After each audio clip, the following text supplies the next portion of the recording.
কয়েকদিন আগের থেকেই না প্ল্যানিং করে রেখেছিলাম এই রবিবার কোথাও একটু ঘুরতে যাব। আর ঠিক সেই প্ল্যানিং মতনই কিন্তু রবিবার সন্ধ্যাবেলা রেডি হয়ে গেলাম। বেশ গরম ছিল, তাই একটা সিম্পল ড্রেস পরেছি আর চুলটাও কিন্তু বেনি করে নিয়েছিলাম। কারণ এই গরমের মধ্যে না চুলের আর কিছু করতে ইচ্ছা করছিল না। ঘুরতে বেরিয়ে আমাদের যে এরকম বিপদে পড়তে হবে সেটা কিন্তু আমরা কখনোই ভাবিনি। নমস্কার, আমি শ্রেয়া। আমার আরো একটি নতুন ভ্লগে তোমাদের সকলকে স্বাগত জানাই।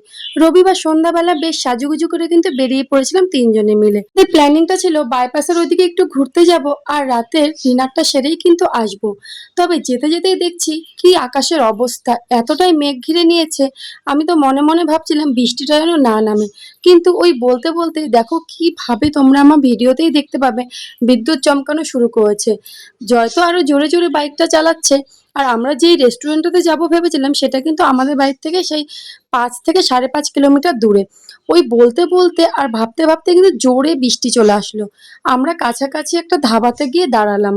ধাবাটিতে না আধা ঘন্টার উপরে আমরা দাঁড়িয়ে থাকলাম, তবুও বৃষ্টি কিন্তু কিছুতেই কমছে না। আর সেদিন যে কি হয়েছিল, রাস্তার লাইটগুলো কিন্তু ঠিক মতন দিচ্ছিল না, হয়তো ওয়েদার খারাপের জন্য। তারপর যখন দেখলাম ধীরে ধীরে বৃষ্টিটা কিছুটা কমে এসেছে, তখন কিন্তু আমরা সেখান থেকে বেরোনোর প্রস্তুতি নিলাম।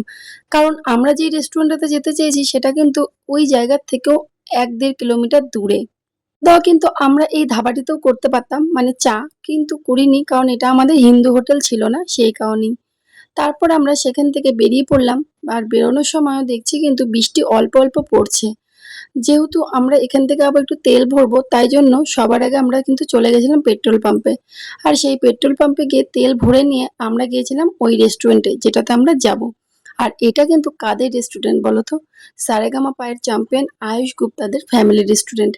রেস্টুরেন্টটার নাম কিন্তু গুপ্তা রেস্টুরেন্ট। আর আমি কিন্তু এর আগে একবারই গিয়েছি, সেরকম ভাবে যাওয়া হয়নি। আর আমরা সেখানে যাওয়ার আগে বাইকে তেল ভরেই নিলাম, দেখতে পাচ্ছ। তারপর এই যে আমরা চলে এসেছি, দেখো দূর থেকে দেখা যাচ্ছে রেস্টুরেন্টটা কিন্তু খুব সুন্দর। আর আমরা সেখানেই গিয়ে আগে চাস্কা বলে একটা, মানে ওদের টি শপ আছে, তো সেখানেই গেলাম। গিয়ে আগে আমাদের দুজনের জন্য চায়ের অর্ডার দিয়ে দিলাম আর মিহুর জন্য কিছু খাবার।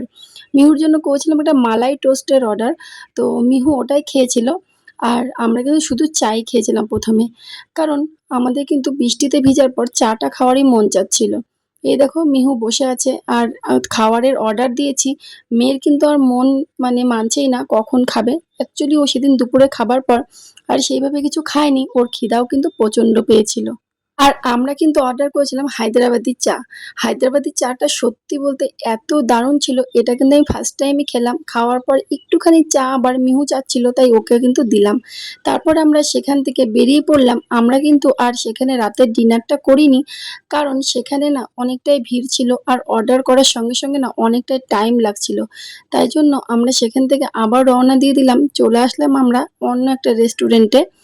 আর এখানে আসার পর এই রেস্টুরেন্টটা কিন্তু আমার কাছে বেশ ভালোই লেগেছে। আর এই রেস্টুরেন্টে কিন্তু আমি একদম ফার্স্ট টাইমই আসলাম। এই গুপ্তা রেস্টুরেন্ট থেকে চলে আসার একটাই কারণ, সেদিন ছিল রবিবার আর প্রচন্ডই না ভিড় ছিল সেদিন, তো সেই কারণেই চলে আসলাম যে আমাদের তাড়াতাড়ি বাড়ি ফিরতে হবে। ওয়েদারটাও ভীষণ খারাপ ছিল। তবে আমি এই রেস্টুরেন্টে ফার্স্ট আসলাম আর এখানে এসে আসার পর আমার থেকে তো মিহু বেশি খুশি। এই যে ওয়ালের মধ্যে যে মাছের ভিডিওগুলো আছে, এইগুলো না ওর ভীষণই নাকি ভালো লেগেছে।